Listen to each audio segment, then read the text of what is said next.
হযরত মুসা আলাইহিসসালামের স্ত্রীর নাম ছিল সাফুরা। সাফুরা ছিলেন হযরত শুআয়ব আলাইহিসসালামের বড় কন্যা। তিনি কিভাবে হযরত মুসা আলাইহিসসালামের স্ত্রী হলেন তার একটি প্রেক্ষাপট ছিল।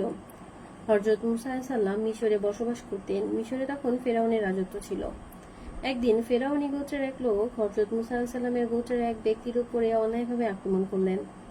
মুসা আলাইহিসসালাম এর গোত্রের লোকটা হযরত মুসা আলাইহিসসালামের কাছে সাহায্য চাইলেন। হযরত মুসা আলাইহিসসালাম তার সাহায্যে এগিয়ে আসলেন এবং ফেরাউনি গোত্রের লোকটাকে শাসনমূলক একটি থাপ্পড় দিলেন। ঘটনাক্রমে সেই থাপ্পড়ে লোকটি মারা গেল। এ খবর চারদিকে ছড়িয়ে পড়ল। ফেরাউন হযরত মুসা আলাইহিসসালামকে হত্যা করার নির্দেশ দিল। তখন হযরত মুসা আলাইহিসসালাম আত্মগোপন করে পালিয়ে মিশর থেকে বর্তমান সৌদি আরবের মাদইয়ান এলাকায় চলে গেলেন। হযরত মুসা আলাইহিসসালাম যখন মাদইয়ানের উপকণ্ঠে পৌঁছেন তখন দেখেন অনেকগুলো রাখাল কূপ থেকে পানি তুলে নিজ নিজ ছাগল বকরিগুলোকে পান করাচ্ছে। তিনি দেখলেন সেখানে দুইজন মেয়ে পানি পান করানোর জন্য তাদের ছাগলগুলো কূপের দিকে নিয়ে এসেছে এবং তারা সকলের পেছনে অপেক্ষা করছে। হযরত মুসা আলাইহিসসালাম তাদেরকে জিজ্ঞাসা করলেন, তোমরা মেয়ে মানুষ হওয়া সত্ত্বেও নিজেরা কেন ছাগল চড়াতে এসেছো এবং দূরে দাঁড়িয়ে আছো কেন?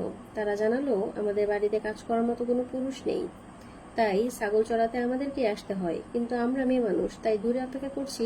পুরুষরা চলে যাওয়ার পর আমরা আমাদের ছাগলকে পানি পান করাবো। তাদের কথা শুনে হযরত মুসা আলাইহিসসালামের খুব মায়া হলো।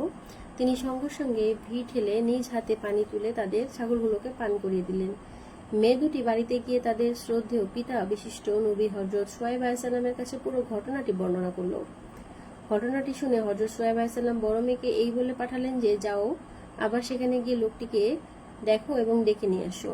মেয়েটি এসে হযরত মুসা আলাইহিসসালামকে জানালো যে, আমার পিতা হযরত শুআয়ব আলাইহিসসালাম আপনাকে যাওয়ার জন্য বলেছেন।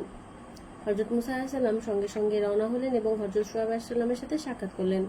হযরত শুআয়ব আলাইহিসসালাম মুসা আলাইহিসসালামের ঘটনা শুনে তাকে সর্বপ্রকার সান্ত্বনা দিয়ে বললেন, আমার ইচ্ছা আমার একটি মেয়ে তোমার কাছে বিবাহ দিব, তবে শর্ত হলো 8 বছর অথবা 10 বছর আমার ছাগল চড়াতে হবে।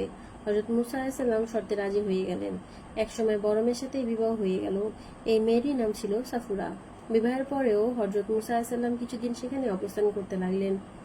এরপর একদিন হযরত মুসা আলাইহিসসালাম পুনরায় মিশরে যাওয়ার উদ্দেশ্যে রওনা দিলেন। পথে প্রচন্ড শীত পড়ল। তুর পাহাড়ের কাছে এলে শীতের প্রচন্ডতার কারণে আগুনের প্রয়োজন হলো। আগুনের সন্ধানে তিনি এদিক সেদিক ফিরতে লাগলেন। তুর পাহাড়ে আগুন দেখা গেল। তিনি আগুন আনতে গেলেন। গিয়ে দেখলেন সে তো আগুন নয়, আল্লাহর নূর, এবং সেখানে আল্লাহ তাআলা হযরত মুসা আলাইহিসসালামের সাথে কথা বললেন এবং তাকে নবুয়ত দান করলেন। লক্ষ্য করার বিষয় হলো হযরত মুসা আলাইহিসসালামের স্ত্রী হযরত সাফুরা ছিলেন নবীর মেয়ে। নবীর মেয়ে হওয়া সত্ত্বেও তিনি কত কষ্ট করে ঘরের কাজ করতেন। পুরুষ মানুষ না থাকায় অপরাগ হয়ে বকরি পর্যন্ত চড়াতেন। এসব কাজ করতে কোনো লজ্জাবোধ করতে হয় না, কোনো অহংকার করতে নেই। অপরাগ হয়ে যখন পুরুষ কাছে নিজের সমস্যার কথা বলেছেন তখনও অত্যন্ত লজ্জা ও বিনয়ের সঙ্গেই বলেছেন। সুতরাং ঘরের কাজের ক্ষেত্রে লজ্জা করা বা অলসতা করা ঠিক নয়, নিজের কাজ নিজেরই করা ভালো।